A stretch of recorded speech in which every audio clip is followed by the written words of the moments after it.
Hello students, welcome back to my channel. आज इस video में हम बात करने वाले हैं बहुत ही प्रेवलेंट टॉपिक के बारे में, जो कि है कि कब आएगी कोरोना वैक्सीन हम सबके बीच में। तो कोरोना वैक्सीन के आने में अभी हम कुछ टाइम और मान सकते हैं, क्योंकि रशिया ने ऑल्दो इसकी प्रोडक्शन कर ली है, बट इंडिया को ये वैक्सीन कब मिलेगी, इसके लिए हमें थोड़ा सा इंडो रशियन रिलेशनशिप्स को समझना होगा। तभी हम समझ पाएंगे कि हमारे तक ये कोरोना वैक्सीन कब पहुंचेगी। तो इंडिया और रशिया के रिलेशंस बहुत ही अच्छे हैं शुरू से, जैसा कि मैं अपनी हर वीडियो में बात करती हूँ कि वो ऑल वेदर फ्रेंड्स हैं। बट साथ ही साथ हमें थोड़ा सा हिस्ट्री में जा करके अभी समझना होगा कि कहाँ पर प्रॉब्लम आई थी, जो मे बी वैक्सीन में भी एक प्रॉब्लम क्रिएट कर दे। सो इन रिलेशंस की बात करते हुए मैं 1947 पे जाना चाहूंगी, जब इंडिया जो है वो इंडिपेंडेंट हुआ था। सो 1947 में, जैसा कि हम सब जानते हैं कि यूएस और यूएसएसआर के बीच में एक कोल्ड वॉर चल रहा था सिंस 1945, जब सेकेंड वर्ल्ड वॉर खत्म हुआ। तो ऐसे ही टाइम पर इंडिया जो है वो इंडिपेंडेंट हुआ था, जब वर्ल्ड पॉलिटिक्स में कोल्ड वॉर सिनेरियो चल रहा था। तो ऐसे केस में जब इंडिया ने नाम को चुना, दोनों साइड्स को छोड़ करके, यूएस को भी छोड़ के और यूएसएसआर को छोड़कर, तो तब नाम पे जो है बहुत सारे क्वेश्चंस उठाए गए। यूएस ने तो इसकी एग्जिस्टेंस को ही डाउट में डाल दिया, बट उस टाइम हमारा फ्रेंड यूएसएसआर ही था जिसने नाम की पॉलिसीज को सपोर्ट किया। यूएसएसआर ने ये समझा कि जो न्यूली डीकॉलोनाइज्ड कंट्रीज हैं, उनके लिए इंडिपेंडेंट फॉरेन पॉलिसी को परस्यू करना कितना ज्यादा जरूरी है, और ये सारा मैटर जो है वो समझा गया इंडिया के ही कंसर्न में, क्योंकि बहुत ही अच्छा रिलेशनशिप था निकिता खुसरेव और नेहरू के बीच में। निकिता खुसरेव जो कि प्रेसिडेंट थे रशिया के, और नेहरू जैसे कि हम जानते हैं इंडिया के प्राइम मिनिस्टर थे। और नेहरू का जो झुकाव था टुवर्ड्स सोशलिज्म, टुवर्ड्स आइडियलिज्म, कहीं ना कहीं ये भी रिस्पॉन्सिबल था रशिया और इंडिया के अच्छे रिलेशंस को लेकर के। सो अब हम बात करेंगे 1947 से कुछ टाइम बाद की। सो नाम एग्जिस्टेंस में आ गया था और नाम को जो है वो पूरा सपोर्ट रशिया से मिल रहा था। तो ऐसा क्या हुआ कि रिलेशनशिप जो है वो कहीं ना कहीं टर्न पर आए। जब 1971 में हमारा वॉर हुआ था पाकिस्तान के साथ, जिसमें बांग्लादेश क्रिएट हुआ, तो इंदिरा गांधी को सोवियत यूनियन यानी यूएसएसआर ने पूरा सपोर्ट दिया था, तभी हम वो वॉर जो है जीत पाए थे। इवन 1965 में भी जो है, जो वॉर हमने पाकिस्तान के साथ लड़ा था, उसमें भी यूएस जो है वो पाकिस्तान की साइड था, तो रशिया ने ही हमारी साइड दी थी, जिसकी वजह से हम ये वॉर जीत पाए थे। तो अगर अब मैं बात करूं 1971 फ्रेंडशिप ट्रीटी की, तो हमारा जो है फ्रेंडशिप ट्रीटी साइन हुआ था यूएसएसआर के साथ फॉर 20 लॉन्ग ईयर्स, और यही बोला गया था कि उसके बाद वो ऑटोमेटिकली रिन्यू भी हो जाएगा। सो ये फ्रेंडशिप ट्रीटी थी क्या? फ्रेंडशिप ट्रीटी ने एक तरह से बायलैटरल रिलेशन एस्टैब्लिश किए थे रशिया और इंडिया के बीच में, और ये बोला था कि रशिया और इंडिया के इतने कॉन्क्रीट रिलेशनशिप्स हैं कि ये एक दूसरे पर कभी सस्पेक्ट नहीं करेंगे, कभी एक दूसरे के अगेंस्ट वॉर नहीं लड़ेंगे, कभी कोई कॉन्स्पिरेसी नहीं करेंगे, और साथ ही साथ नेशनल करेंसी में डील करेंगे। अब नेशनल करेंसी का क्या मतलब है? जहां हम बात करते हैं कि डॉलर में ट्रेड होगा इन द वर्ल्ड, वहां पर रूपी रूबल ट्रेड जो है वो अलाउ किया गया था। रूपी जो कि इंडिया की करेंसी है और रूबल जो कि रशिया की करेंसी है, यूएसएसआर की करेंसी थी उस टाइम। तो ये माना गया कि रूपी रूबल ट्रेड जो है वो किया जाएगा, जिससे इंडिया के फॉरेन एक्सचेंज रिजर्व्स जो थे वो बहुत ज्यादा सेव हो गए थे। तो कहीं ना कहीं इंडिया जो है इस चीज से बहुत ज्यादा बेनिफिट कर रहा था।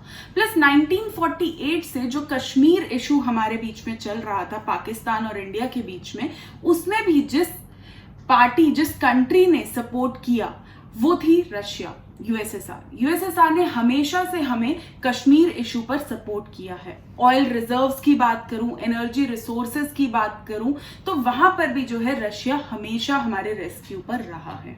इंडियन सिनेमा, इंडिया के जो पॉपुलर एक्टर्स हैं वो सभी बहुत ज्यादा पॉपुलर हैं रशिया में। सो इंडिया और रशिया का रिलेशनशिप जो है वो टू ब्रदर्स का है एक्चुअली। हम हिंदी चीनी भाई भाई जरूर बोलते थे, लेकिन रशिया के साथ जो हमारा रिलेशन है वो आज तक फ्रेंडली ब्रदरहुड का बना हुआ है। लेकिन 1991 में जब यूएसएसआर डिसइंटीग्रेट हुआ तो कुछ प्रॉब्लम्स आई।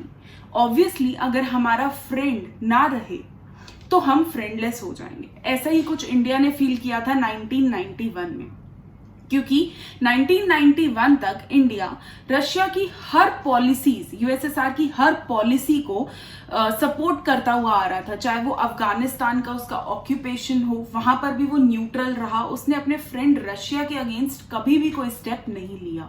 तो अचानक से जब पूरी वर्ल्ड पॉलिटिक्स में वो रशिया को सपोर्ट करता हुआ आ रहा था, वहां पर उसका डिसइंटीग्रेट हो जाना, यूएसएसआर का डिसइंटीग्रेट हो जाना एक बहुत बड़ा शॉक था फॉर इंडिया, क्योंकि अब वो फ्रेंडलेस हो चुका था। उसको समझ ही नहीं आ रहा था कि अब क्या, क्योंकि अभी तक तो उसके पास एक फ्रेंड था जो उसका ऑल वेदर फ्रेंड था, हर वे में उसको सपोर्ट कर रहा था, चाहे इकोनॉमिकली, चाहे मिलिटरीली, चाहे पॉलिटिकली, चाहे सोशली, कल्चरली।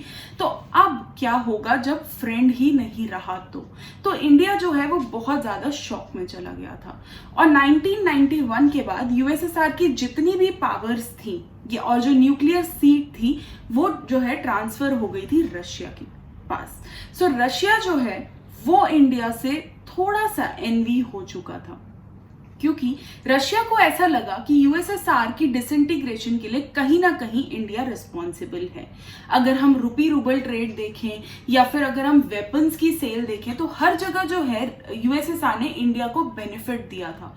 तो कहीं ना कहीं जो इकोनॉमी यूएसएसआर की कोलैप्स की, जिसको हमने डिसइंटीग्रेशन वाली वीडियो में डिस्कस किया था कि क्या रीजंस थे ऑफ डिसइंटीग्रेशन, वहां पर हमने ये भी बात की थी कि इंपोर्ट सब्स्टिट्यूशन हो रहा था, फूड क्राइसिस हो चुका था, फूड की आइटम्स भी जो हैं वो इंपोर्ट करनी पड़ रही थी, क्योंकि इतनी ज्यादा रशिया की जो इकोनॉमी है वो सफर कर गई थी।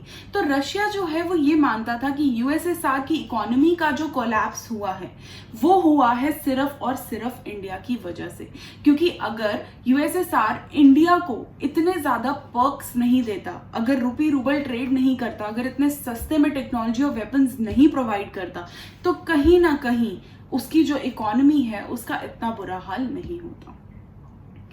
तो अब रशिया ने क्या स्ट्रैटेजी अपनाई? रशिया ने सोचा कि अब वो यूएस के साथ जो है वो अच्छे रिलेशंस बनाएगा, क्योंकि वो समझ चुका था कि अब एक ही सुपर पावर बचा है, जो वर्ल्ड है वो यूनिपोलर हो गया है और कहीं ना कहीं यूएस से बैर बहुत मुश्किल पड़ने वाला है। सो इसलिए उसने कोशिश की कि यूएस के साथ बहुत ही अच्छे रिलेशंस एस्टैब्लिश करे और इंडिया को उसने साइडलाइन कर दिया।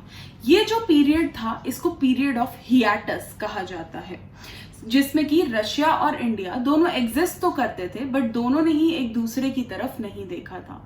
ये कुछ अराउंड 1997 तक चला था, फॉर 6 लॉन्ग ईयर्स। अब ऐसा क्या हुआ कि ये हियाटस खत्म हो गया और वापस रशिया और इंडिया को एक दूसरे के साथ आना पड़ा? बहुत जल्दी रशिया जो है ये समझ गया कि यूएस जो है वो फ्रेंड ऑफ बेनिफिट है, यानी यूएस जो है वो उसका साथ तभी तक देगा जब तक उसका बेनिफिट हो रहा है, और जहां पर उसका बेनिफिट स्टॉप हो जाएगा वहां वो रशिया को साइडलाइन कर देगा। तो रशिया ये समझने लगा था कि यूएस जो है वो अगर उसे सपोर्ट भी कर रहा है तो कहीं ना कहीं अपनी वेस्टर्न पावर को स्ट्रॉन्ग करने के लिए कर रहा है, और एक नॉन वेस्टर्न वर्ल्ड जो है उसको डेवलप करने की बहुत ज्यादा जरूरत है, तभी हम यूएस की हेजेमनी को चैलेंज कर पाएंगे। तो इस चीज को समझते हुए रशिया जो है उसने एक यू टर्न लिया और वो इंडिया के पास वापस आया। साथ ही साथ वो चाइना के साथ भी अच्छे रिलेशंस बना रहा था, क्योंकि चाइना एक कम्युनिस्ट कंट्री है, सोशलिज्म फॉलो करता है, तो कहीं ना कहीं उनकी आइडियोलॉजी जो है वो मर्ज हो रही थी। बट रशिया ने कैपिटलिज्म की इंपॉर्टेंस भी जो है वो इस टाइम तक समझ ली थी कि फ्री ट्रेड कितना जरूरी है, फॉरेन इन्वेस्टमेंट कितनी जरूरी है किसी भी कंट्री को चलाने के लिए। ये सारी चीजें जो है वो रशिया समझ गया था।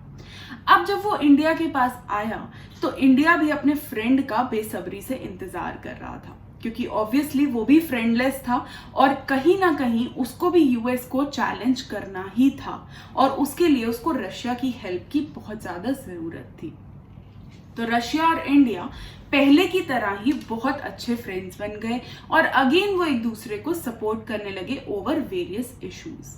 बट कहीं ना कहीं यूएस भी ये समझने लगा था कि इंडिया जो है वो पावरफुल कंट्री बनती जा रही है और जो हमारे इंडियन वर्कर्स थे, वो जो वहां पर काम कर रहे थे, जिनको इंडियन डायस्पोरा कहते हैं, वो भी बहुत हाईली क्वालिफाइड जॉब्स में जो है, वाइट कॉलर जॉब्स में जो है वो एम्प्लॉयड थे, क्योंकि वो यहाँ से बहुत अच्छी पढ़ाई करके गए थे।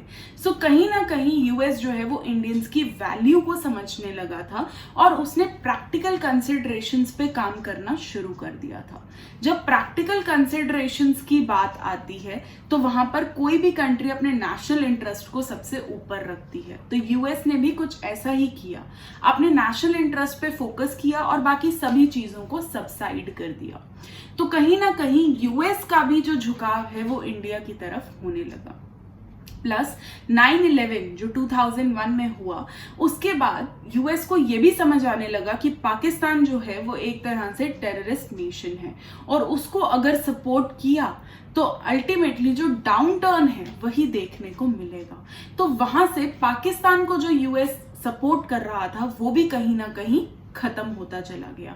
तो अब जब पाकिस्तान की साइड छूटी तो एक ही कंट्री की साइड बची थी यूएस के लिए, वो था इंडिया, क्योंकि चाइना तो वैसे ही आइडियोलॉजी में ही राइवलरी था, तो उसके तो अगेंस्ट ही था यूएस हमेशा से।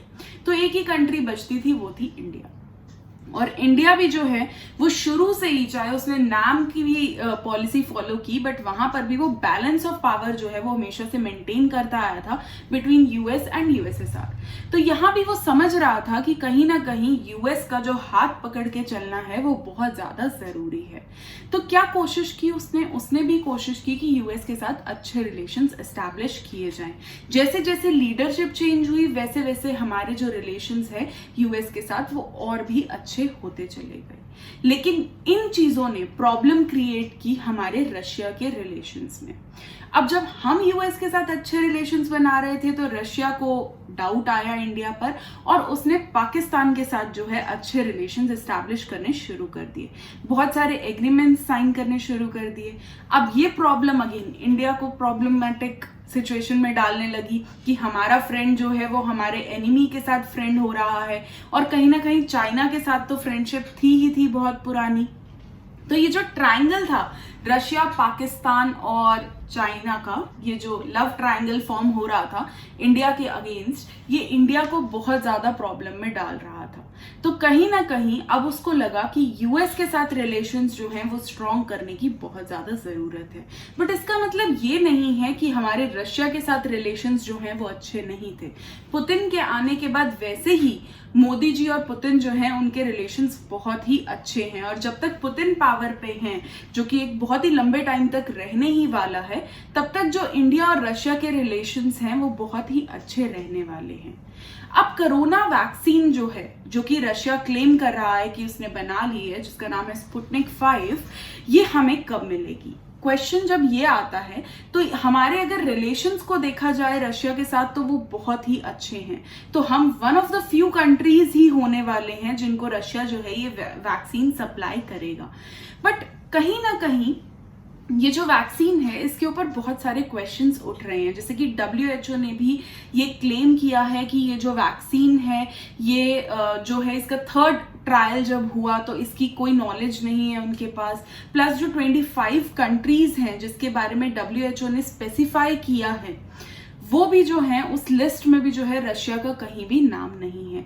तो ऐसा माना जाता है कि इसके 1st और 2nd ट्रायल के बारे में तो हमें नॉलेज है, बट इसके 3rd ट्रायल के बारे में हमें कोई नॉलेज नहीं है। तो कहीं ना कहीं इस वैक्सीन के क्या रिजल्ट्स होने वाले हैं या ये वैक्सीन कितनी यूजफुल है, इस चीज पे भी जो है क्वेश्चन उठ रहे हैं। हाउएवर ऐसा कहा जाता है कि ये वैक्सीन जो है वो पुतिन की डॉटर को दी गई है एंड बहुत 38 और लोगों को भी दी गई है। और इसके जो रिजल्ट्स आए हैं, अगर साइड इफेक्ट्स की बात करूं तो लोगों ने माइल्ड फीवर जो है वो एक्सपीरियंस किया है, जो पैरासिटामोल खाने के बाद ठीक हो गया है। बट स्टिल जब इसके टेस्ट ही जो है वो कंफर्म नहीं है तो इसकी ऑथेंटिसिटी जो है वो क्वेश्चन में आ जाती है। कुछ लोग ऐसा भी कहते हैं कि जैसा कि स्पुतनिक 5 जो है वो पहली सैटेलाइट थी जो रशिया ने लॉन्च की थी जब कोल्ड वॉर एरा चल रहा था स्पेस ने अपने, तो ये भी कहीं ना कहीं जो है वैक्सीन नेशनलिज्म की तरह देखा जा रहा है, क्योंकि कहीं ना कहीं यूएस भी लगा हुआ है वैक्सीन बनाने में, तो कहीं रशिया जो है वो यूएस के साथ एक विजुअल वर्ल्ड वॉर में ना लग गया हो, इस चीज का भी ध्यान रखा जा रहा है कि कहीं ये एक नेशनलिस्ट फिगर की तरह तो नहीं देखा जा रहा कि एक कोल्ड वॉर शुरू हो गया बिटवीन यूएस एंड रशिया, और रशिया वहां पर अपने आप को पावरफुल प्रूव करने के लिए जो है इस वैक्सीन की ऑथेंटिसिटी को क्लेम कर रहा है। सो इस वैक्सीन की ऑथेंटिसिटी क्या है ये तो विद टाइम ही हमें पता चलेगा, बट ऐसा कहा जा रहा है कि बाय सितंबर जो है इसकी प्रोडक्शन स्टार्ट हो जाएगी और पहले ये हेल्थ वर्कर्स और सीनियर सिटीजन्स को दी जाएगी विद इन रशिया, और फिर जो है अक्टूबर में इसकी मास प्रोडक्शन स्टार्ट होगी। तो इंडिया जो है वो ये चीज सोच सकता है कि बाय 2021 ये वैक्सीन में भी हमें मिल जाएगी अगर इसके सारे टेस्ट अप्रूव हो गए तो, बट 2021 तक का इंतजार तो हमें दिख ही रहा है। I hope you like the video. If you like it please share and subscribe. Thank you so much.